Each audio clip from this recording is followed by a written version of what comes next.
plano rin ng Diyos.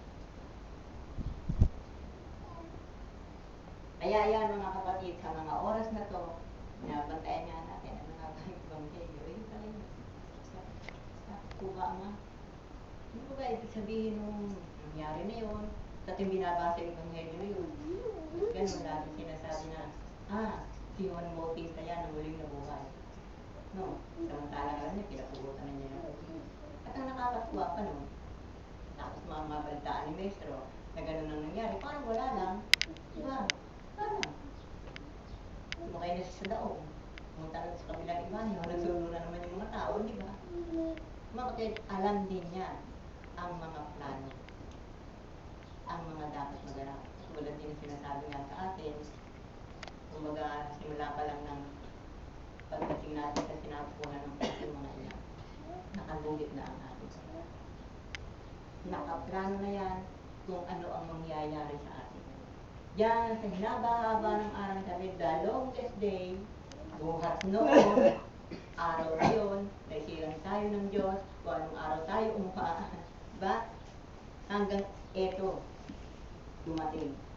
Yung longest day yan sa ating mga buhay, at magpapasimula naman sa mga dapat na meron din sila niya. The longest day, na hindi matatapos ang araw ng kaliwanagan sa buhay ng tao. Pangalan ng mahal na Kristo.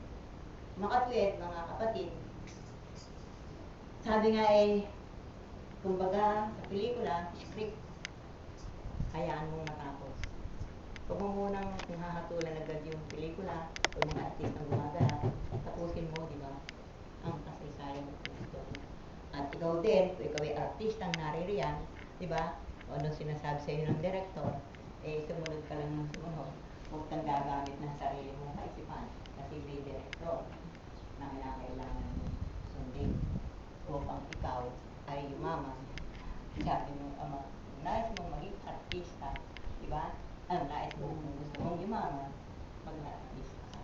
Pero tatandaan mo, may director, kung anong sasabihin mo, susundin mo at yayaman ka. Mga kaya tayo, si pagsunod, di lang si pagsunod, andin pa tayo sa pagsusat, at ginugusto pa natin kumanap.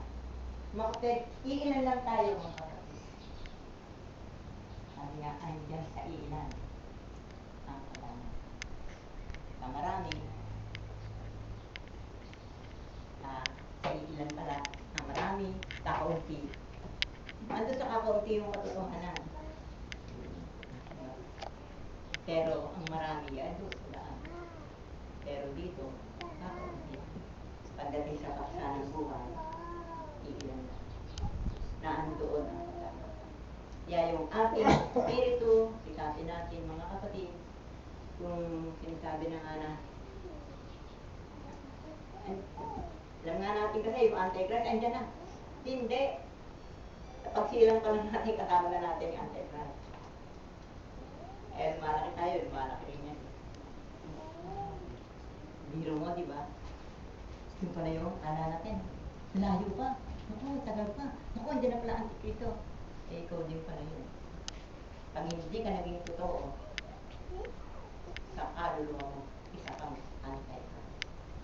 Kasi ang ating kaluluwa ay isang tunay na Kristo. At pag hindi ka naging tapat dyan, action. Yung ang natandaan kay Brother Mark, bumaba na naman siya sa may yung object. Ulas ka. Kaso ba? Ito ba sinabi mo ito si Mario? Hindi naman siya nagugulat sa akin eh. Kaluluwa niya, sabi siya nagugulat, diba? So yun pala yun, logic lang siya. Para ipaunawa sa atin lahat na meron tayong sarili kasamang Antichrist. At yun yung ating masamang ugali, mga pangit na akal, matatagwang gawin na laging bumokontra at pumapatay sa ating kaluluwa at sa tunay na Kristo. Kaya hindi ka lalayo, hindi ka mag-iisip, asan ba yung Antikristo? Hindi ka pa. At yung sangasangang dila, narinig mo na. Siyempre, napakatagal na panahon kinikwento natin yan, niligtas din po kami sa mga sangasangang dila. Dasal natin marami, sabi ni Diyos Paul. Huwag mong isipin yung ibang tao. Tingatan mo yan dila. Pag nagsana-sana ka, ikaw yan. Diba? Bakit ang mga kalaban, kaalit-kaawal, huwag mo nga hanapin sa labas. Kasama-sama. Kaya para bago dumating yun, sinabi natin tayo maging mga security guard. Yun, sabi tayo. Security guard. Sister Sally, natutulog ka. Nana? Ano mo? Pasok mo rito. Alam mo, Sister Carmen, kaya siguro hindi nagsusuot ng false tip niya. Ayaw din niyang mabuhay. Nakikita niyo ba siya? Wala sa itim? Kasi alam niya, false tip yun. Kaya sabi ko, hindi, okay lang. Pero kung pinakailangan naman, nagamitin mo. Wala, hindi nga ginawa ang technique nito para masayang. Gamitin mo nung naalis sa kalooban. Kaya sinasabi, bawal, bawal, bawal. Ba't di magbabawal yan? Di ba ginawa niya ito? Oo, tato. Kung Diyos ang nag-utos, nagawin niya, nagawin mo, gamitin mo, Diyos din ang nag-uutos. Huwag mong gawin. Huwag mong gamitin.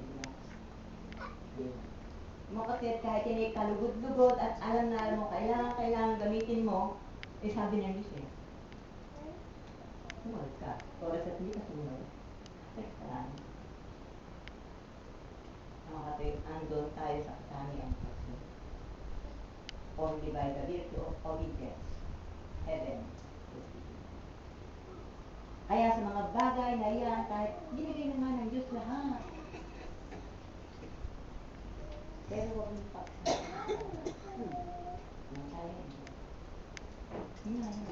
Siya may karapatan sila. Kahit binigay ko naman sa inyo, sige, okay lang gawin na. Ito, teka, wag!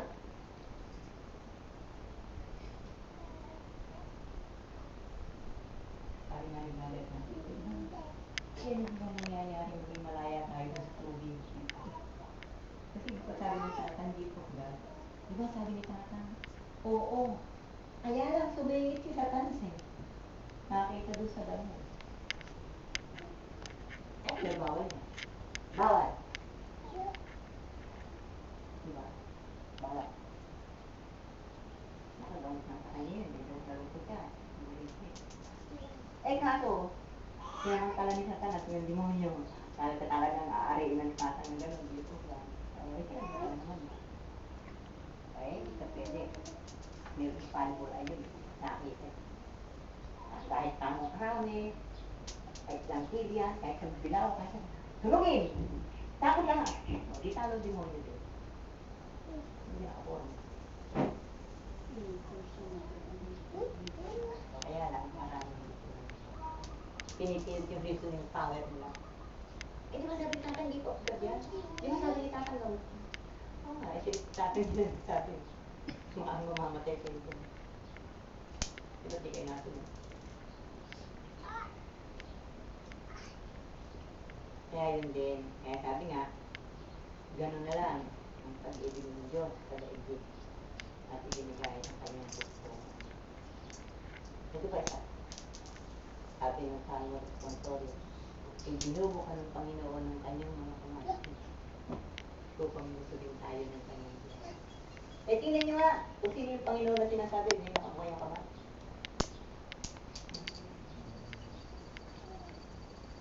Kaya doon sa kaganyan. Tibro. Diba tibro? Eh, pero yung Panginoon nagbubo ka ng kanyang kamay. Upang musugin ng kanyang mga anak. Sino yung Panginoon yun?